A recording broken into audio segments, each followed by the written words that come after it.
Law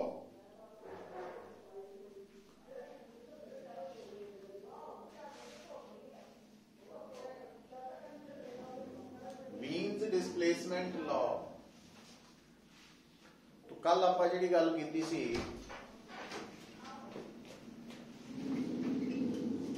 कि कोई भी जी ब्लैक बॉडी है वो जदों एनर्जी एमिट करती है तो डिफरेंट वेवलेंथ वाली रेडिएशंस की फॉर्म च करती है और हर वेवलेंथ वाली रेडिएशन दे नाल different amount of energy emit हुंदी है। पर एक इदां दी वेवलेंथ भी है उस गिवन टैंपरेचर ते जदों मैक्सिमम एनर्जी एमिट हुंदी है। उस वेवलेंथ नूं असीं लिखिया सी किहड़े सिंबल नाल, लैम्डा एम। तो लैम्डा एम का मतलब है wavelength of radiation corresponding to maximum energy. तो ये जी वेवलेंथ है ये inversely proportional to absolute temperature of the body हुंदा। मतलब जिन्ना बॉडी का टेंपरेचर ज्यादा होएगा लैम्डा एम उन्ना घट होएगा। तो इस लॉ नूं असीं कहने आ वीन्स डिस्प्लेसमेंट लॉ। तो इनू लिखण तो पहला वीन्स डिस्प्लेसमेंट लॉ हेडिंग लिख के लिखो। It states that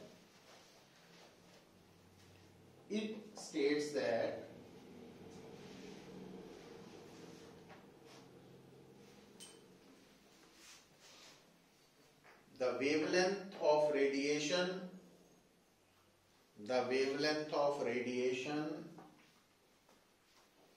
corresponding to maximum emission of energy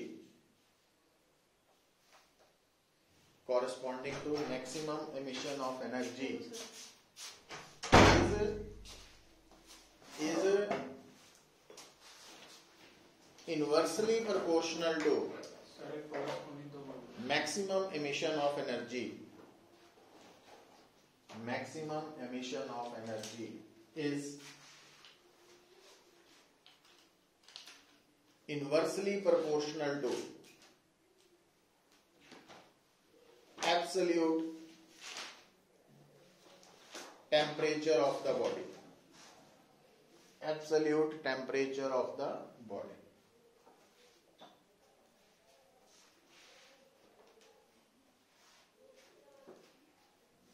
तो lambda m inversely proportional to t और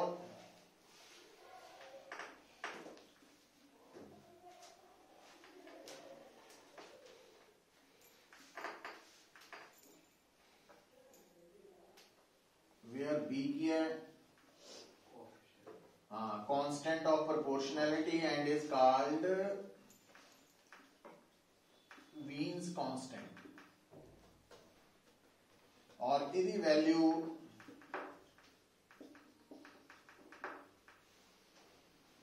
2.89 इंटू 10⁻³ है, याद रखनी है। और इसका यूनिट की है क्योंकि बी है वेवलेंथ ते टेंपरेचर के प्रोडक्ट तो आ रहा है। वेवलेंथ लेंथ मीटर और टेंपरेचर केल्विन। तो वीन्स कांस्टेंट की वैल्यू है 2.89 इंटू 10⁻³ मीटर केल्विन। तो इसका मतलब अगर तुहानू किसी भी ब्लैक बॉडी का टेंपरेचर पता हो, पर एक गल का ख्याल रखना कि बार बार तुहानू ये गल कर रहे हैं कि जिस भी फार्मूला टेंपरेचर का सिंबल कैपिटल टी है that temperature must be in kelvin. ठीक है। तो अगर मान लो तुहानू किसी भी ब्लैक बॉडी का टेंपरेचर गिवन है तो जे वो सैल्सीयस च गिवन है तो उन्होंने कैल्विन च कन्वर्ट कर लो, जे कैल्विन च है तो ऐसा च रहन दो। तो वो टी नू असीं इत्थे पुट करके बी का पता ही है सानू लैम्डा एम की वैल्यू दस सकते हैं, निकाल सकते हैं। और यदा उल्ट जे लैम्डा एम गिवन होएगा तो टी निकल आएगा। ਟੈਂਪਰੇਚਰ ਇਹਦੇ मतलब ईजी न्यूमेरिकल्स है बट याद रखना पैना भी कितने भी फार्मूला यूज होना। दूसरा हेडिंग लिखो तो Wien's displacement law. Second law लिखिए अपना अज लई वो है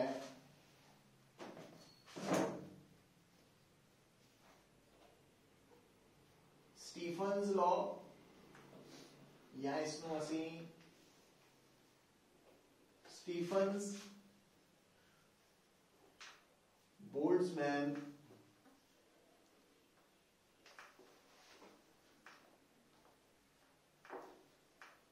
लॉ भी कहते हैं, इको चीज।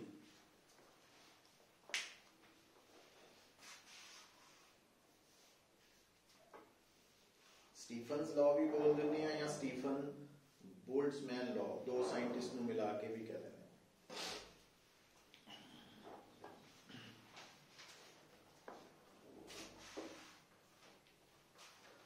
लिखो, क्योंकि आपने देखा कि कोई भी बॉडी ना एनर्जी एमिट करती है, कोई भी बॉडी लिविंग है नॉन लिविंग है, जिसका टेंपरेचर अबव 0 केल्विन है उन्हें एनर्जी एमिट करनी है। तो पर फर्क ये हुंदा भी जेदा टेंपरेचर घट है उन्हें घट एनर्जी एमिट करनी, जेदा ज्यादा वा उन्हें ज्यादा एमिट करनी है, पर करनी है ना। और ये इंपैक्ट तुसी महसूस करते हैं। देखो कि अगर मान लो एक हुण जिद्दां सर्दियां च ज्यादा इस फैक्टर नूं महसूस किया जा सकता भी अगर एक कमरा खाली है, खाली इन द सेंस समान भी घट है, बंदे भी वो चिपकी बैठा, तो कंपैरेटिवली उन्होंने ज्यादा ठंड लगेगी। पर वही कमरे नूं जे ज्यादा बंदियां नाल भर दईए तो ठंड थोड़ी घट महसूस होती है ना। उसका कारण की है कि हर परसन, हर बॉडी लिविंग होए नॉन लिविंग, उन्हें की करना एनर्जी एमिट करना है। और कितनी एनर्जी एमिट करनी है ये डिपेंड करता उस बॉडी के टेंपरेचर ते। कितना करता वो स्टीफन्स लॉ ने दस देना। तो लिखो, इट स्टेट्स दैट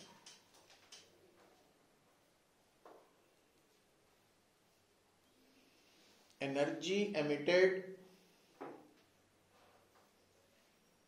पर second per unit area, energy emitted per second per unit area by body is directly proportional to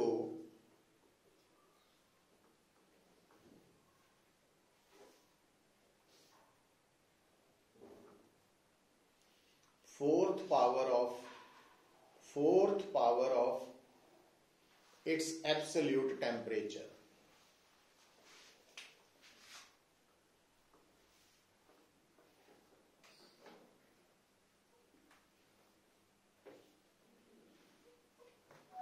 energy emitted per second की जगह पर यूनिट टाइम भी हो सकता, उसको चीज होंगी। Energy emitted per unit time पर unit area is directly proportional to fourth power of its absolute temperature।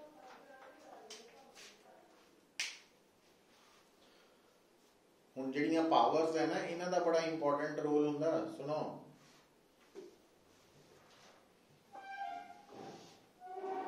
एक तां ये फार्मूला तुहानूं दस रहा कि energy emitted per second per unit area directly proportional to fourth power of temperature का मतलब है जितना ज्यादा टेंपरेचर होएगा उन्नी ज्यादा एनर्जी एमिट होएगी। फोर्थ पावर का मतलब है भी जे टेंपरेचर मान लो पहला सी 300 केल्विन, वो हो गया 600 केल्विन, डबल। तो जिहड़ी एनर्जी एमिशन है वो डबल नहीं होनी, वो डबल दी पावर 4 हो जानी है, 2 दी पावर 4, क्योंकि T दी पावर कितनी है। तो जे टेंपरेचर डबल होएगा तो ਇਹਦਾ मतलब पहले नालों एनर्जी इमिशन भी 4 टाइम्स हो जाएगा, 2 the power raise to power 4 हो जाएगा। जे मान लो टेम्परेचर 3 गुना हो गया तो एनर्जी इमिशन भी 3 दी पावर 4 टाइम्स हो जाएगा पहले नालों। समझेंगे? तो ये पावर की इंपॉर्टेंस है। हुण energy emitted per unit time,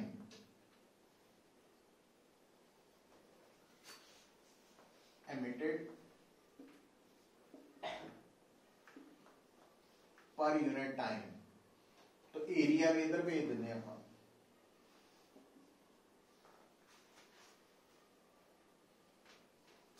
ठीक है? कोई भी बॉडी कितनी एनर्जी एमिट करेगी पर यूनिट टाइम, वो टेम्परेचर के नाल नाल ओदे सरफेस एरिया ते भी डिपेंड करेगा। मतलब जिन्ना बॉडी का सरफेस एरिया ज्यादा होएगा है ना, उन्नी वो एनर्जी ज्यादा एमिट करेगी 1 सेकेंड। और एनर्जी पर यूनिट टाइम नु ना पावर कह देते हैं, तो रेडिएंट पावर।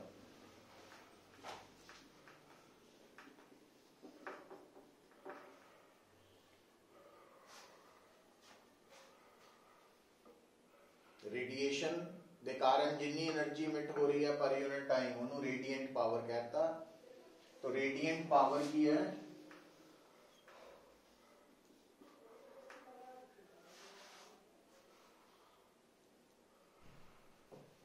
ठीक है, तो ये energy emitted per unit time है, पर सेकंड कह रहे हैं। और ये गल देखो पुत्र, हुण ये गल समझो कि हुण फिर वही गल आ भी सर्दियां च विच सानू ठंड क्यों लगती है। उसका कारण है कि साडी बॉडी का टेम्परेचर सराउंडिंग के मुकाबले ज्यादा हो। जिहड़े साडे आले दुआले दीयां चीज़ां उन्हां दा टेम्परेचर घट है, साडा बॉडी का ज्यादा है, फिक्स ही है ज्यादा। मतलब हुण हो की रहा वा, हर हुण तुहानूं मैं की कहा, हर बॉडी एनर्जी एमिट करती है। तो अगर मैं अपने आप को कंसीडर करा तो मैं भी अपने टेम्परेचर करके की कर रहे हैं, एनर्जी एमिट कर रहे हैं, तो वो मेरे लिए एनर्जी लॉस है। प्लस जिस जगह ते मैं हाँ उत्थे जिहड़ा सराउंडिंग्स है वो भी एनर्जी की कर रही है, एमिट कर रही है। तो उस एनर्जी का कुछ हिस्सा मेरी बॉडी की कर रही है, गेन कर रही है, एब्जॉर्ब कर रही है।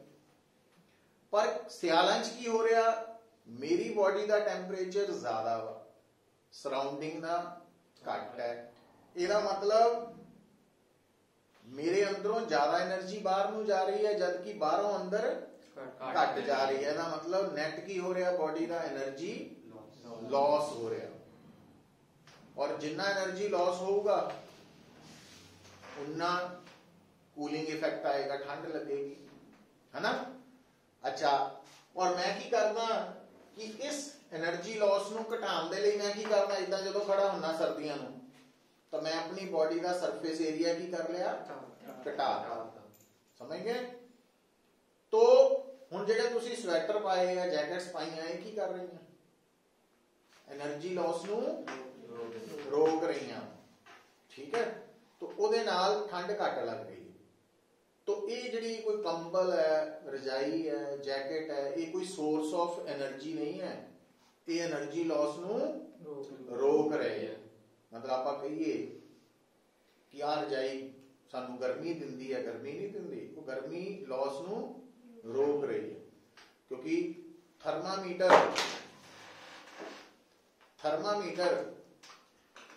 एक कमरे च रख दिओ ओपन च, एक थर्मामीटर रजाई च लपेट के रख दिओ, दोनों थर्मामीटर्स की रीडिंग सेम हो। तो ये ना कहियो भी रजाई वाला थर्मामीटर ज्यादा हो जाना। समझ गए? ਕੱਲੀ ਰਜਾਈ ਚ ਤੁਸੀਂ ਨਹੀਂ ਹੋਣੇ ਚਾਹੀਦੇ। ਜੇ ਤੁਸੀਂ ਵਿੱਚ ਨਾਲ ਰਜਾਈ ਦੇ ਅੰਦਰ ਥਰਮਾਮੀਟਰ ਰੱਖ ਲਿਆ ਫਿਰ ਟੈਂਪਰੇਚਰ ਜ਼ਿਆਦਾ ਹੋ ਜਾਣਾ, ਕਿਉਂਕਿ ਤੁਸੀਂ ਸੋਰਸ ਆਫ એનર્ਜੀ ਹੈ ਨਾ। तो दो गल्लां च फर्क है। तो ये जिहड़े साडे ब्लैंकेट्स है, क्विल्ट है, जैकेट्स है, स्वेटर है, ये कौन है?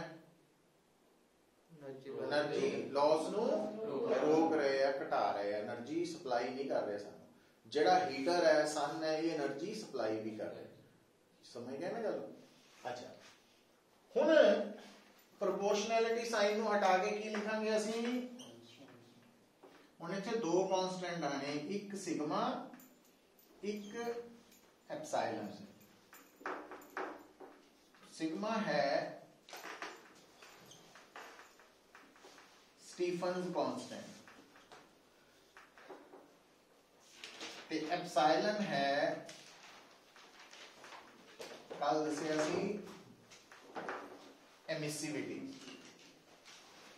और जिहड़ा सिग्मा स्टीफन्स कांस्टेंट है, हुण इहनूं कंफ्यूज ना करियो इत्थे, क्योंकि आपां सिग्मा सिंबल सरफेस टेंशन लई भी वरतिया सी, पर इत्थे स्टीफन्स कांस्टेंट लई वरत रहे हैं आपां ना स्टीफन्स लॉ च।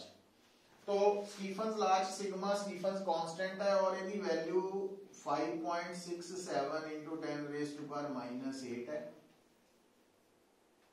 सर एमिसिविटी किथों है? एक कांस्टेंट ऑफ प्रोपोर्शनैलिटी में हटा के ना दोनों दो चीजें हैं।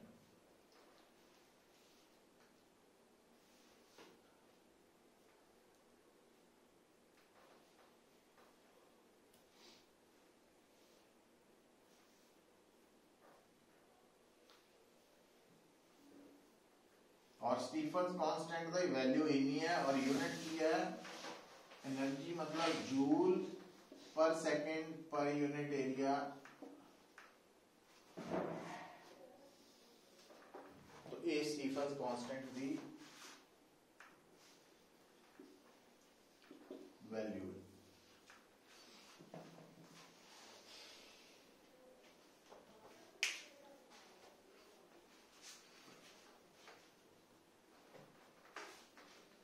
ठीक है, स्टीफन्स लॉ, स्टीफन्स लॉ के अंडर ये सारा पढ़िया आपा ना।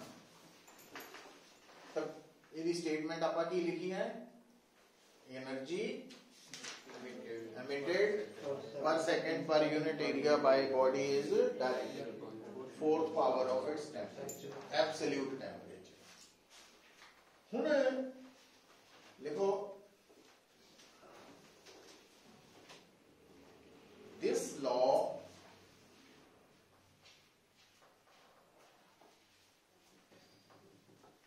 can also be stated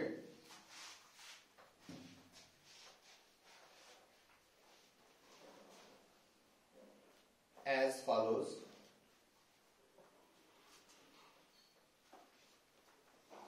as follows इतना भी लिख सकते हैं। हुण इहदे च असीं एक बॉडी नूं कंसीडर कर रहे सी, पर जे असीं बॉडी दे नाल नाल ओहदे मतलब आ जिहड़ा केस है इहदे च साडे कोल सिर्फ एक बॉडी है।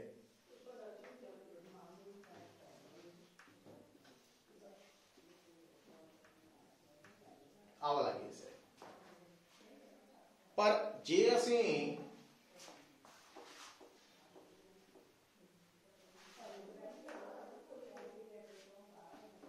इतना लिखिए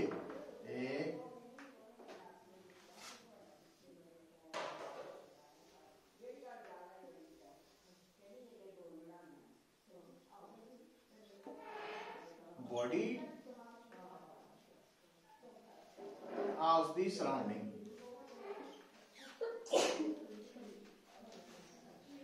और ਇਹਦੇ ਚ ਕੀ ਹੋ ਰਿਹਾ? बॉडी ਵੱਲੋਂ એનર્ਜੀ ਬਾਹਰ ਜਾ ਰਹੀ है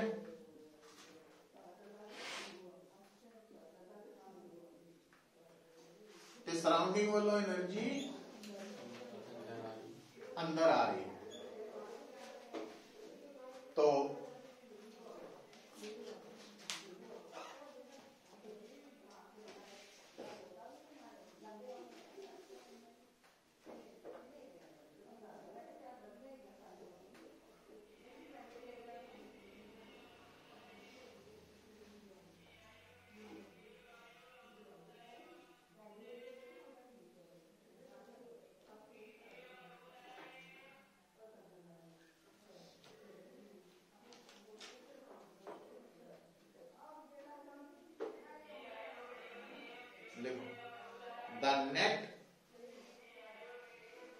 energy, the net energy emitted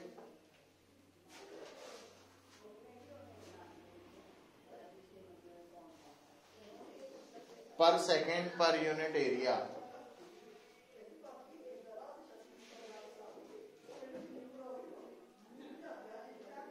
Per unit area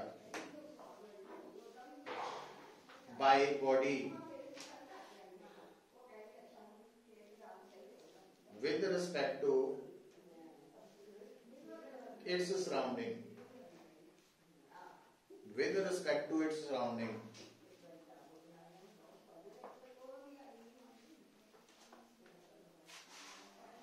कितना लिखांगे? तो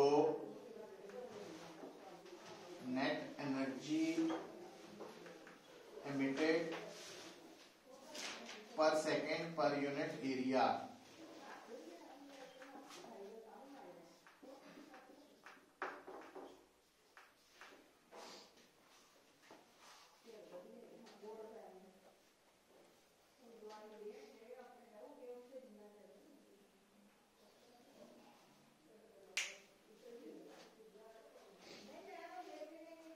ਇਹਦੇ ਵਿੱਚ ਬੋਡੀ ਦਾ ਟੈਂਪਰੇਚਰ ਹੈ ਤੇ ਆਹ ਸਰਾਊਂਡਿੰਗਸ ਤੇ ਫਿਰ ਉਹੀ ਆਪਾਂ ਜੇ એનર્ਜੀ ਇਮਿਟਡ ਪਰ ਯੂਨਿਟ ਟਾਈਮ ਕੀ ਕੱਢਣਾ ਤੇ ਇਹਨੂੰ ਕੀ ਕਰਾਂਗੇ ਏਰੀਆ ਦੂਜੇ ਪਾਸੇ ਸ਼ਿਫਟ ਕਰਤਾ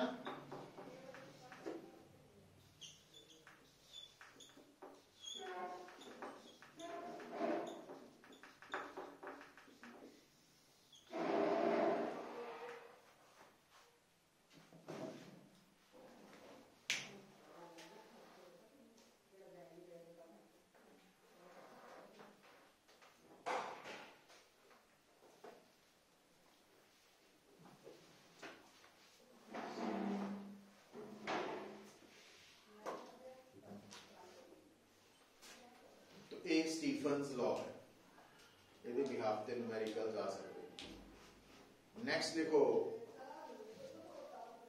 ਨਿਊਟਨਸ ਲॉ ਆਫ ਕੂਲਿੰਗ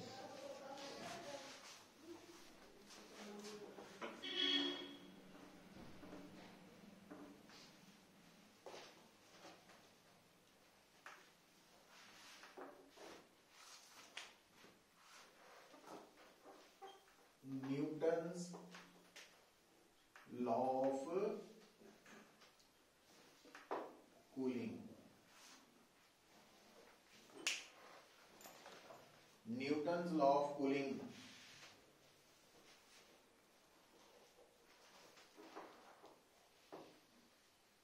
मतलब ਜਦੋਂ ਕੋਈ ਬੋਡੀ એનર્ਜੀ ਲੌਸ ਕਰਦੀ ਹੈ એનર્ਜੀ ਇਮਿਟ ਕਰਦੀ ਹੈ ਤਾਂ ਉਹਦਾ ਆਪਣਾ ਟੈਂਪਰੇਚਰ ਘਟਦਾ ਵਾ किस रफ्तार नाल घटदा वा किस रफ्तार का मतलब की है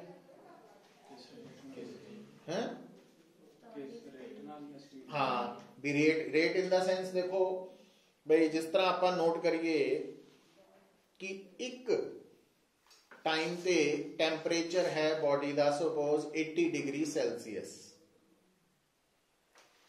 थोड़ी देर बाद नोट किया तो रह गया 75 डिग्री सेल्सियस फिर थोड़ी देर बाद नोट किया वो 70 डिग्री सेल्सियस तो जेकर 80 तो 75 डिग्री और 75 तो 70 डिग्री होने दे लई सेम टाइम लगे फिर तो आप कहांगे बई जिहड़ा रेट ऑफ कूलिंग है टैंपरेचर के घटन की रफ्तार है वो कांस्टेंट है पर जे मान लो 80 तो 75 का हो गया 1 मिनट च है ना ते 75 तो 70 होया 2 मिनट च 70 तो 65 होया 4 मिनट च ਇਹਦਾ मतलब की हो वेरिएबल है मतलब इको जी रफ्तार नहीं है तो हुण तुहाडे सामने आ दो गल्लां नूं नोट करना तुसीं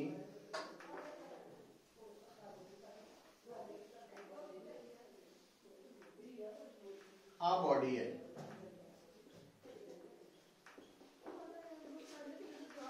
तो ਆਪਾਂ ਕੀ ਕਹਿ ਸਕਦੇ ਹਾਂ थीटा की है थीटा की है बॉडी का टेम्परेचर इन और टी की है और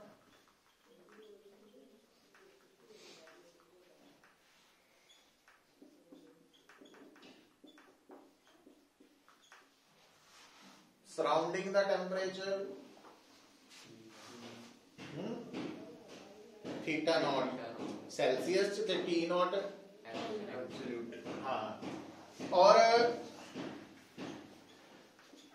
जे आपां ये डिफरेंस लईए इहदे चों आ माइनस करिए तां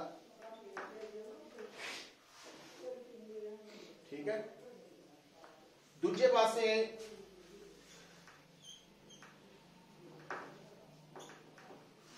dt का की मतलब होगा small change in temperature in kelvin और डी थीटा और change in temperature Celsius they kelvin च सेम होता है ना अभी इथों भी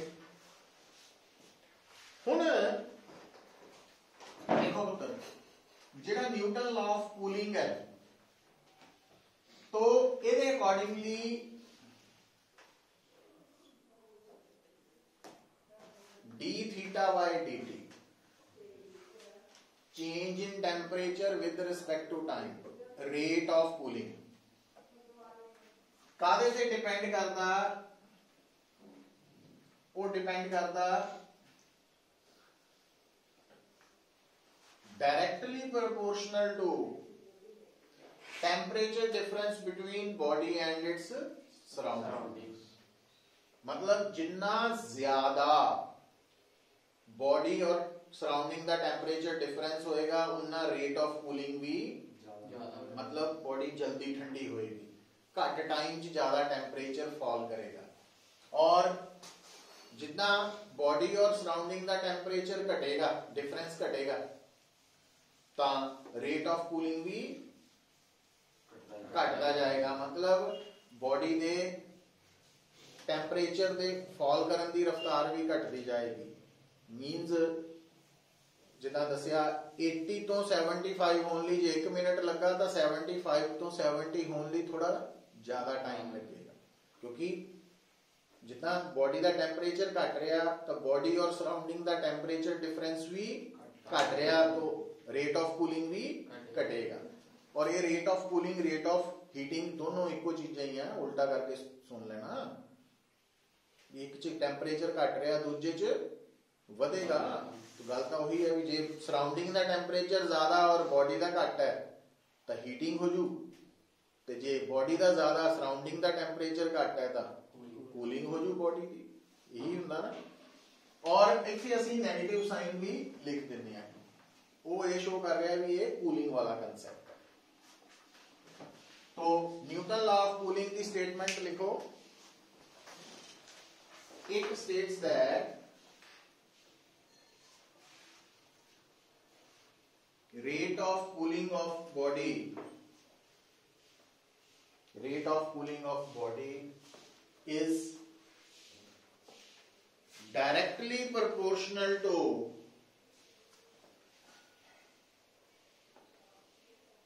temperature difference between the body and its surrounding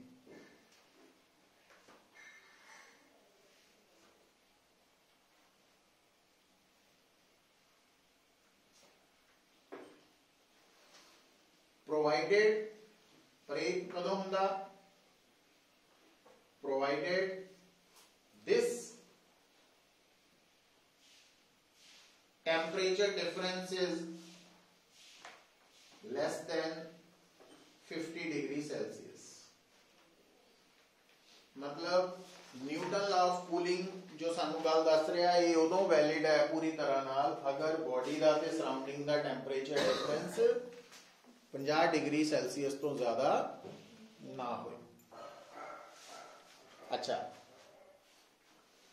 हुण इस गल का प्रूफ अच्छा इत्थे प्रोपोर्शनैलिटी साइन नूं हटा के आपां की लिख सकते हैं कांस्टेंट ऑफ प्रोपोर्शनैलिटी भी लिख सकते हैं, के कांस्टेंट ऑफ प्रोपोर्शनैलिटी। हुण इहदा प्रूफ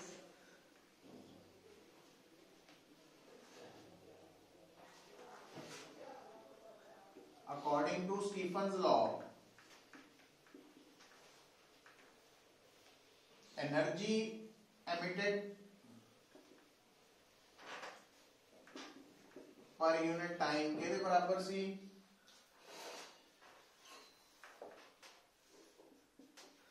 आही सी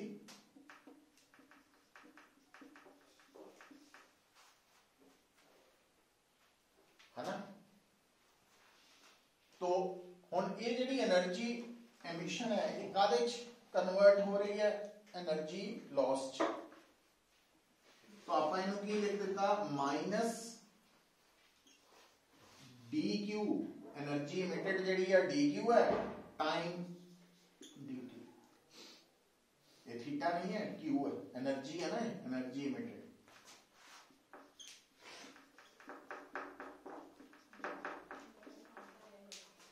अच्छा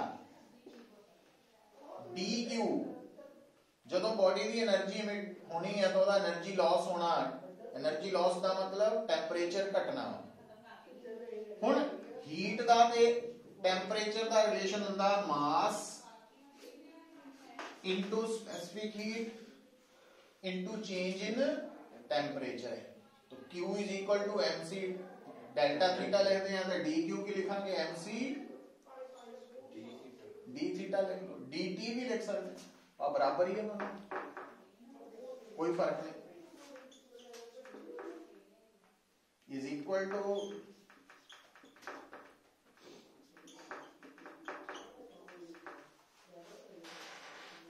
ठीक है। और आ साइड देखो, पहला इत्थे आ जाओ,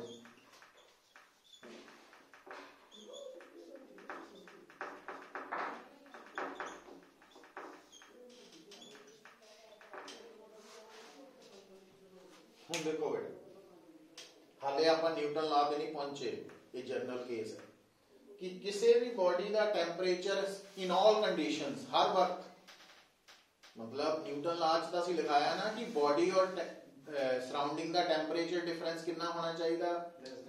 हाँ, तो चाहे आ वाला रिजल्ट हर टेंपरेचर डिफरेंस लिए एप्लीकेबल। और ये जनरल देखो ये कि लेफ्ट साइड है D theta by D T, rate of cooling. तो रेट ऑफ कूलिंग कौन डिसाइड करता, बॉडी का सरफेस एरिया। और एक गल समझाती कि सर्दियों जो सानू ठंड लगती है, स्वेटर पाया हो, जैकेट पाई है, भी असीं इदां जो खड़े हुन्ने आ तो असीं की कर रहे हैं, एरिए नू है ना, उस करके रेट ऑफ कूलिंग नू भी घटा रहे हैं। और असीं तां फिर साडे को अल्टरनेटिव हैगे आ ठंड तो बचन दे। हुण जिहड़े जानवर है जिद्दां गली च कुत्ता ठंड च पिया दा उन्हें इकट्ठा जा उन्होंने नोट करियो जमीन ते इकट्ठा जा जो होया करल करके पिया हुंदा, वो एक बॉल वर्गा बन जाता। मतलब वो इदां अपने आप नू इकट्ठा करके बैठदा वा कि ओदा सरफेस एरिया की हो जाए, मिनिमम हो जाए, ताकि ठंड घट जाए।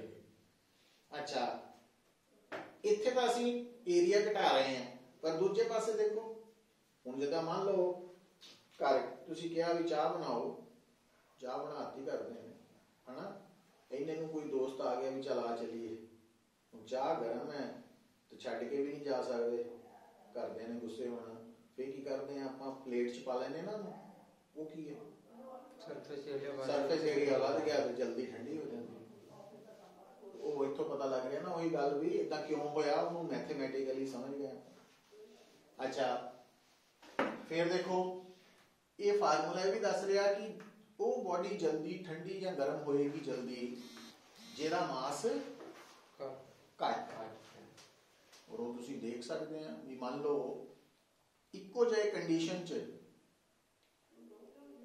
पानी ले लो, एक पासे जग च पानी लिया वा, थोड़ा एक पासे उसे जग च उदा दे ही जग च पानी लिया थोड़ा ज्यादा, दोनों का टैंपरेचर इनिशियल की सी सेम, पर जल्दी ठंडा किहड़ा पानी होना जिहदा मास घट होना, उन्हें जल्दी ठंडा होएगा। अच्छा, स्पैसिफिक हीट सी, जिहदी स्पैसिफिक हीट ज्यादा होएगी उहदा रेट ऑफ कूलिंग या रेट ऑफ हीटिंग घट होएगा, जिहदी स्पैसिफिक हीट घट होएगी उहदा रेट ऑफ कूलिंग भी ज्यादा होएगा।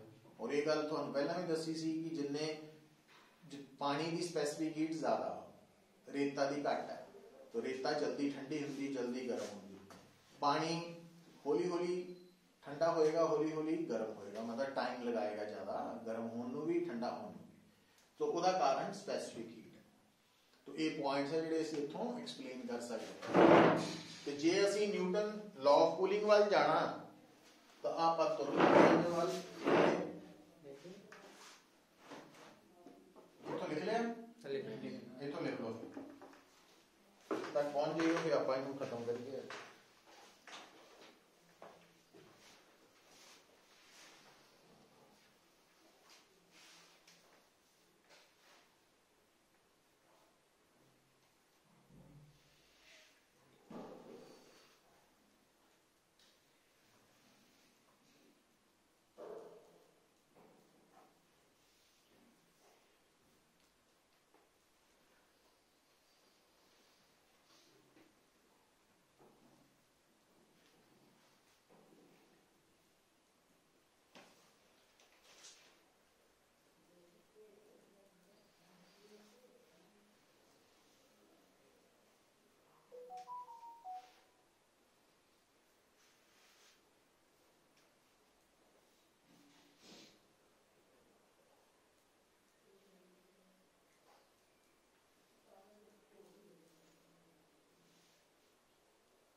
theta by dt is equal to minus sigma epsilon a mc, इधर आओ उधर, इनू आप इतना नहीं लिख सकते,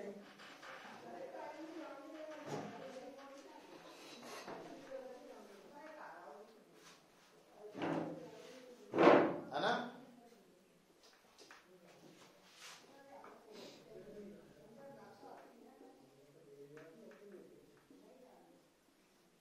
इनू आप इतना नहीं लिख सकते।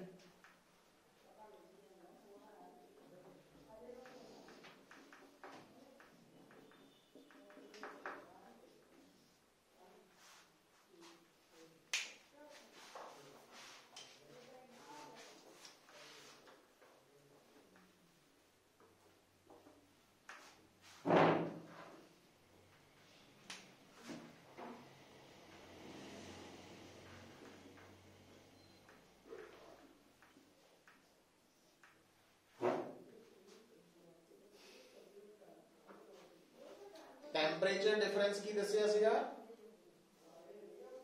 Less than 50 degree. हाँ, मतलब आ देखियो पुत, आ थोड़ा जा ध्यान रखना है,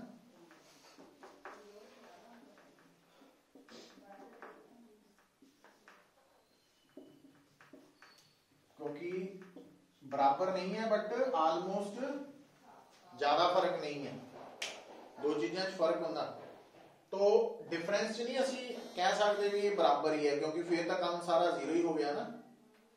तो आ जी सम है, इत्थे असी कह सकते हैं कि सराउंडिंग और बॉडी का टेंपरेचर डिफरेंस 50 डिग्री का फर्क है, कोई ज्यादा फर्क नहीं है, उस सेंस असी गल कर रहे हैं। तो इस करके इत्थे जिथे प्लस वाला है उत्थे टी की जगह भी आपां टी नॉट लिखता, लॉजिक की लगाया कि T almost T not they बराबर, एग्जैक्टली नहीं, क्योंकि जो एग्जैक्टली हो गया फिर ता टर्म भी जीरो होगी ना ਉਹਦੇ करके। सो अप्रोक्सीमेशन लगाई ਹੁਣ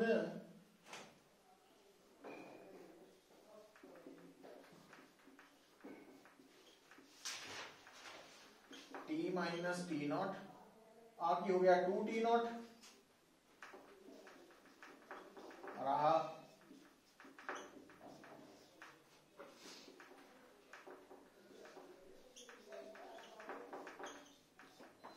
4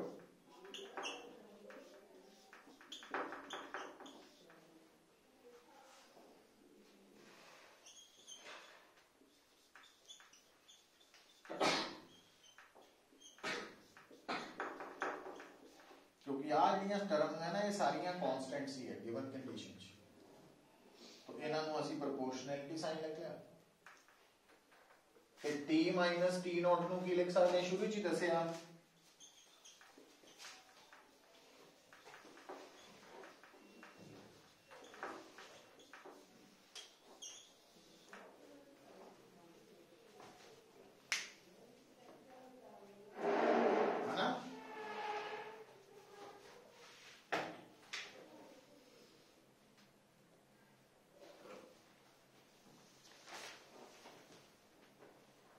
डिराइव करना।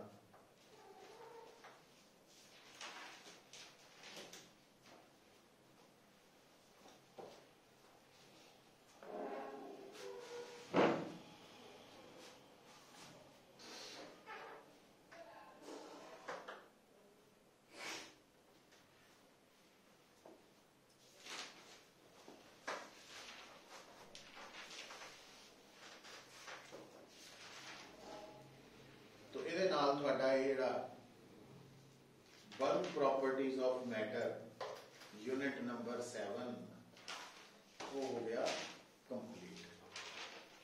तो यदि असाइनमेंट कर लो, एक अद्धा क्वेश्चन कर लिया अज, कितना टाइम हो गया?